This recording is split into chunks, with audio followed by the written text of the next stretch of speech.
first ever factory outlet, Chandanagar, Mukunda Jewelers, opening soon. No making charges.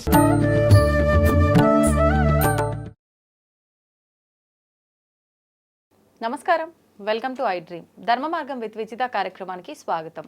ప్రస్తుతం మనతో పాటు ఉన్నారు ప్రముఖ ఆధ్యాత్మికవేత్త, జ్యోతిష పండితులు మరెల్ల రవిశాస్త్రి గారు. ఇప్పుడు వారితో మాట్లాడి మరిన్ని విషయాలు తెలుసుకుందాం. నమస్కారం అండి. నమస్తే అమ్మ.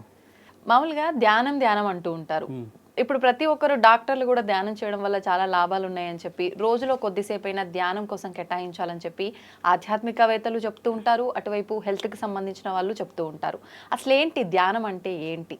ఓం శ్రీ గురుభ్యో నమః. ధ్యానం అంటే మన శాస్త్రం ప్రకారం ధీ ప్లస్ యానము. ధీ అంటే బుద్ధి ప్లస్ యానము, బుద్ధితో చేసే ప్రయాణము అనేసి. అలాగే మనకి జిల్లెళ్ళమ్మడి అమ్మవారు చెప్పింది ధ్యాసే ధ్యానం. నువ్వు అనేక ఆలోచనల నుంచి ఏకీకృతమైన ధ్యాస మీద తీసుకొస్తే అది ధ్యానము అనేది. అంటే ఒక విగ్రహం మీద పెడతావా, లేకపోతే ఒక నిశ్చల నిర్మల స్థితి మీద పెడతావా, ప్రకృతి మీద పెడతావా, అంటే అనేక ఆలోచనల నుంచి ఒకదాని మీదకి తీసుకొస్తే ధ్యాసే ధ్యానం. దాన్ని పత్రిజీ గారు, మన బ్రహ్మర్షి పితామహ పత్రిజీ గారు శ్వాస మీద ధ్యానం అన్నారు. అంటే అనేక ఏ ధ్యాస పెట్టాలో తెలియని వాళ్ళకి శ్వాస మీద ధ్యాస, శ్వాసను గమనిస్తూ ఉండండి అని చెప్పారు. ఉచ్ఛ్వాస నిశ్వాసాలను గమనిస్తూ ఉంటే అది ధ్యానము అని చెప్పారు. అంటే ఇక్కడ ఏం జరుగుతుంది అంటే మనిషికి అనేక ఆలోచనలు, అనేక ఇవి ఉంటాయి.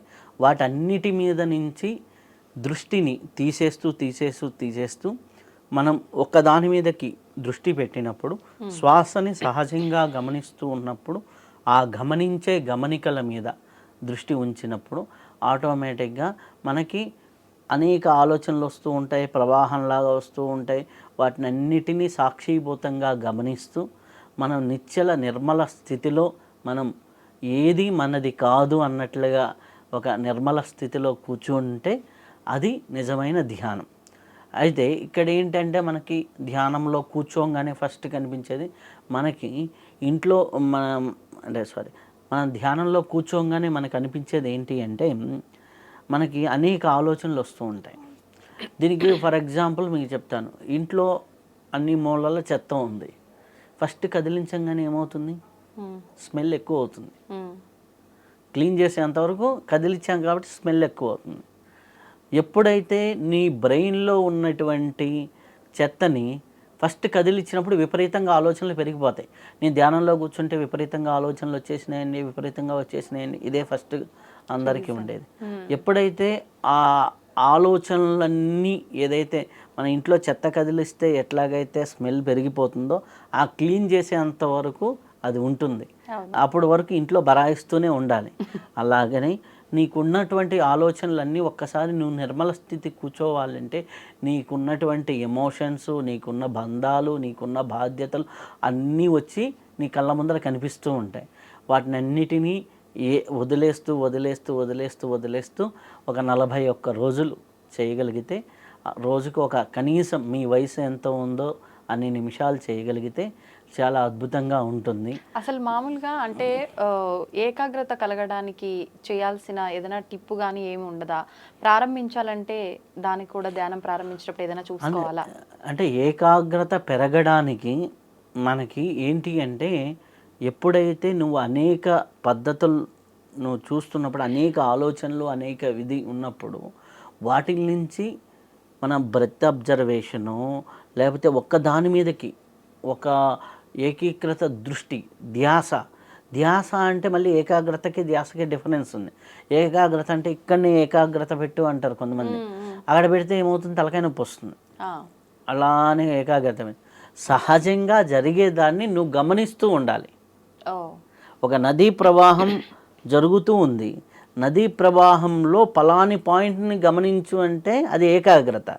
సహజంగా జరిగే నదీ ప్రవాహాన్ని పక్క నుండి నువ్వు చూస్తున్నట్టుగా చూడు. అలా చూస్తూ ఉన్నప్పుడు నీకు ఆలోచనలు వచ్చిపోతూ ఉంటాయి, భావనలు వచ్చిపోతూ ఉంటాయి. అన్నిటినీ గమనిస్తూ ఉండాలి తప్పితే నువ్వు దాంట్లో ఇది ఇది అని కానీ నువ్వు పెడితే మళ్ళీ గజిబిజి గందరగోళంలాగా అవుతుంది. ఆ రావడానికి టైం పడుతుంది. ఎట్లా అంటే మీ సహజంగా చెప్పాలి అంటే మన శరీరానికి స్నానం చేస్తాం, ఒంటి మీద మురికి ఉదయం సాయంకాలం స్నానం చేస్తూ ఉంటాం, ఒంటి మీద మురికిపోతుంది. బ్రెయిన్లో ఉన్న చెత్తకి స్నానం చేయించడం అంటే ధ్యానం చేయడమే. సింపుల్. శరీరానికి స్నానం, మన మైండ్కి మన బ్రెయిన్కి స్నానం ధ్యానం. ఓకే, సింపుల్గా అర్థం చేసుకోవాలంటే ఇది. అయితే దీంట్లో ఈ ధ్యానాన్ని అంటే అనేక రకాలుగా మనకి చెప్పడం జరిగింది. విజ్ఞాన భైరవ తంత్రంలో అయితే 112 రకాలుగా చెప్పారు. ఏ యోగి చెప్పినా ఏ మాస్టర్ చెప్పినా ఈ 112 రకాల్లో నుంచే చెప్తారు. కాకపోతే ఒక్కొక్కరు ఒక్కొక్క పద్ధతిని ఎంచుకుంటారు. కాకపోతే ఫైనల్గా ఏంటి అంటే ధ్యానము అంటే ది ప్లస్ యానము, ధ్యానము. మన మైండ్ను ప్రశాంతత పొందడానికి చేయాల్సింది ధ్యానము. ఇది చేస్తే కొన్ని లాభాలు ఉన్నాయి. ఏ స్థాయిలో చేయాలనేది ఉంటుంది.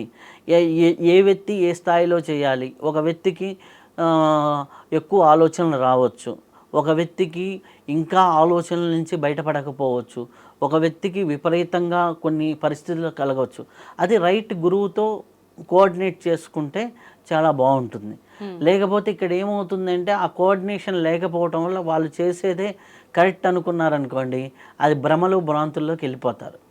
కాబట్టి అవి మిస్లీడ్ కాకుండా మనం వెళ్తూ ఉంటే ధ్యానం అనేది చాలా అద్భుతంగా ఉంటుంది. ధ్యానం చేయడానికి అనువైన సమయం ఏదైనా చూసుకోవాలా, మనకి ఇష్టం వచ్చిన సమయంలో చేసుకోవచ్చు అంటారా?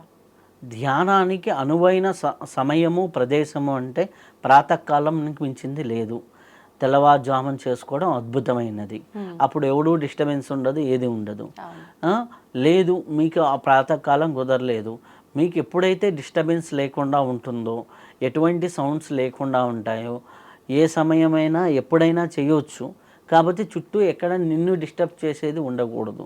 నువ్వు కూర్చున్నప్పుడు బయట ఎవరో కేకేయటము లేకపోతే పిలవటము ఇట్లాంటి పరిస్థితులు లేకుండా కూర్చోగలిగితే చాలా అద్భుతంగా బాగుంటుంది. ఏ సమయంలో అయినా చేయొచ్చు. ఉదయం పూట బెస్ట్, మళ్ళీ కుదిరితే ఇంకా సాయంకాలం పూట కూడా మంచిది. కొద్దిగా హాట్ టైంలో ఏంటంటే మనకి బయట సౌండ్స్ ఇవన్నీ డిస్టర్బ్ చేస్తుంటాయి. కాబట్టి అవి కొద్దిగా ఆ డిస్టర్బెన్స్ లేకుండా ఒక ప్రదేశాన్నో ఒక గదిలోనో మీరు కూర్చొని ప్రశాంతంగా ఏ టైం అయినా మనం ధ్యానం చేయొచ్చు. ఇప్పుడు మామూలుగా డైలీ ఎంత సమయం ధ్యానం చేయొచ్చు? మొదటగా ఇప్పుడు కొత్తగా ప్రారంభిస్తున్నారంటే వాళ్ళు ఎంత సమయం నుంచి మొదలు పెడితే బాగుంటుంది? ఇప్పుడు మొట్టమొదటగా వాళ్ళు ప్రయత్నం చేయాలి. ఏమీ తెలియలేదు అనుకోండి, హ్యాపీగా వాళ్ళు ఒక 15-20 నిమిషాలు నుంచి స్టార్ట్ చేసుకోవచ్చు. ఇంకా వాళ్ళ వయసు ఎంత ఉందో అన్ని నిమిషాలు చేయటం. చిన్నపిల్లలకి అయితే 10th క్లాస్ వరకు అయితే ఉన్న పిల్లలందరికీ ఒక 20 మినిట్స్ హ్యాపీగా చేయించవచ్చు అన్నమాట. 20 మినిట్స్ ఉదయం సాయంత్రం 20 మినిట్స్ చేసుకోగలిగితే పిల్లలకి సరిపోతుంది. అంటే ఎవరి వయసు ఎంత ఉందో అంత అంటే అది మామూలుగా అలా చెప్పారా క్యాజువల్గా? దానికి ఏమైనా క్యాలిక్యులేషన్ ఉంది. అంటే వాళ్ళకి ఇప్పుడు ఓ 15 సంవత్సరాల పిల్లవాడు ఉన్నాడు 10th క్లాస్, వాడుకుండే ఆలోచనల పరిధి ఎంత ఉంటుంది? అంతే, వాడి వయసుకు తగ్గట్టుగానే ఉంటుంది. ఒక 60 ఏళ్ళ వ్యక్తికి ఎన్ని ఆలోచనలు ఉంటాయి? ఆ చెత్త క్లీన్ అవ్వాలంటే అంత కావాలి కదా. ఇప్పుడు మీరు మామూలుగా ఇంట్లో ఏసీ రూమ్లో కూర్చొని వెళ్ళి 2 చెంబులు పోసుకున్న స్నానం అయిపోతుంది. అదే బాగా శ్రమ చేసి బురదంటించుకోనో మచ్చంటించుకోనో వచ్చినోడికి ఒక బకెట్ నీళ్ళు కావాలి. అలాగే మనకి శరీరానికి స్నానము, మన మనసుకి మన బ్రెయిన్కి ధ్యానము అని చెప్పాం కదా. వాళ్ళు వయసుకి తగ్గినట్టుగా వాళ్ళకున్న చెత్తను బట్టి, అంటే వాళ్ళకున్న ఆలోచనలు బట్టి వాళ్ళు సమయం అనేది ఏజ్ పెరిగే కొద్దీ పెరుగుతూ ఉంటుంది. అలా చేస్తూ ఉంటే కొంత సమయానికి ఆ ప్రెజర్ అనేది 0 అవుతుంది. ఆ తర్వాత వాళ్ళు 10 నిమిషాలు 20 నిమిషాలు చేసినా కానీ అది అద్భుతంగా ఉంటుంది. ఇప్పుడు కొంతమంది అంటారు ధ్యానము గంటలు చేయాలి అంటారు. కాదు, నాకు ఒక యోగి, హిమాలయ యోగి చెప్పారు ఏంటంటే, మీరు ఫస్ట్లో గంటలు చేయండి, ఓ 2 ఏళ్ళు 3 ఏళ్ళు 4 ఏళ్ళు చేయండి, బాగుంటుంది. ఆ తర్వాత గంట సేపు ధ్యానం చేసేది శక్తి 1 నిమిషంలో ఎలా తెచ్చుకోవాలో ప్రాక్టీస్ చేయండి. ఒక 10 గంటలు ధ్యానం చేస్తే వచ్చే శక్తిని 10 నిమిషాల్లో ఎలా పొందాలో తెలుసుకోండి. ఆయన ఒక టెక్నిక్ నేర్పించారు. జస్ట్ అందరినీ ఆలోచనలు అంటారు కదా ధ్యానంలో, వారు నాకు ఒక టెక్నిక్ నేర్పించారు. ఆ టెక్నిక్ అంటే వీడియో పరంగా మనం చేయలేము. ఆ టెక్నిక్ చేసామనుకోండి, జస్ట్ ఎంత కొత్త వ్యక్తికైనా ఆలోచించమని, మీరు ఆలోచించండి అని మనం కానీ చెప్పినా వాడు ఆలోచించలేడు. అంత సాధారణ స్థితిలో ఉంటా, అంటే అంత నిర్మల స్థితిలో అయిపోతాడు. ఓకే. అంటే మీరు ఆలోచించండి, ధ్యానంలో కూర్చోబెట్టి నాకు ఆలోచనలు వస్తూ ఉంటాయి అంటారు సహజంగా. ఆ ఆలోచనలే మీరు ఆ టెక్నిక్ చేసి ధ్యానంలో కూర్చోబెడితే మీరు ఆలోచించడానికి ప్రయత్నం చేయండి. ఆ టెక్నిక్ ఏంటో చెప్పండి కదా, అంటే ప్రాక్టికల్ గా అవసరం లేదు. ప్రాక్టికల్గా మనకేంటంటే నాడుల మీద ఉంటుంది. ఆ నాడుల మీద ఒక్కొక్కరికి కొద్దిగా చేంజెస్ అవుతాయి. కాబట్టి నేను ఇక్కడ ఈ ఒక నాడి చూపించాను అనుకోండి, ఇంకొక నాడి చేశాను అనుకోండి, తేడాలు వస్తాయి. అందుకని ప్రాక్టికల్గా కష్టం అంది. అందుకని చెప్పేటప్పుడే నిపుణుల పర్యవేక్షణలో జరగాలంటారు. అంటే ప్రాక్టికల్గా అంటే ఎదురుగా చెప్పినప్పుడు దాని ఇంపాక్ట్ వేరుగా ఉంటుంది. ఇప్పుడు చెప్పామనుకోండి, నేను ఇడానాడు అంటే వాళ్ళకి ఇడానాడు ఏదో తెలియనప్పుడు, పింగళనాడు ఏదో తెలియనప్పుడు మొత్తానికి తేడాలు వస్తాయి. సుషుమ్నాడు ఏదో తెలియాలి, ఇడా పింగళ సుషుమ్నాడులను బ్యాలెన్స్ చేయాలి. ఆ బ్యాలెన్స్ చేసి కూర్చోబడినప్పుడు ఆటోమేటిక్గా left brain right brain neutral అయిపోతుంది.